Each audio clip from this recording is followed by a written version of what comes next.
आऊज़ु बिल्लाहि मिनश्शैतानिर्रजीम बिस्मिल्लाहिर्रहमानिर्रहीम।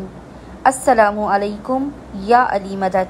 मोमिनीन व मोमिनात की खिदमत में माह रमज़ान करीम के 19वें दिन 19th डे ऑफ माह रमज़ान की दुआ और इसकी फ़जीलत लेकर आए हैं। जो शख्स माह रमज़ान करीम के 19वें दिन 19th डे इस दुआ की तिलावत करेगा, खुदावंद मुताल इससे 1000 नबियों का अज्र अता करेगा। उसके तमाम आमाल खुदावंद मुताल की बारगाह में कबूल व मकबूल किए जाएंगे। उससे उसकी नेकियों का सिला ज़्यादा मिलेगा।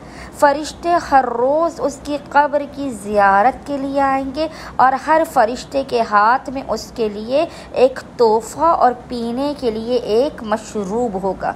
माह रमज़ान करीम के 19वें दिन की दुआ ये है, अल्लाहुम्मा वफ़िर फ़ीहे हज़्ज़ी मिन बरकातिही वसाहिल सबीली इला खैरातिही वला तहरिमनी कबूला हसनातिही या हादियन इलल हक़्क़िल मुबीन। तर्जुमा, या अल्लाह आज के दिन इस माह की बरकतों में मेरा हिस्सा बढ़ा दे, इसकी नेकियों के लिए मेरा रास्ता आसान फरमा और मेरी नेकियों की कबूलियत से मुझे महरूम न कर। ए रोशन हक़ की तरफ हिदायत करने वाले। अल्लाहुम्मा सल्लि अला मुहम्मद व आले मुहम्मद व अज्जिल फ़राजुहुम अजमईन।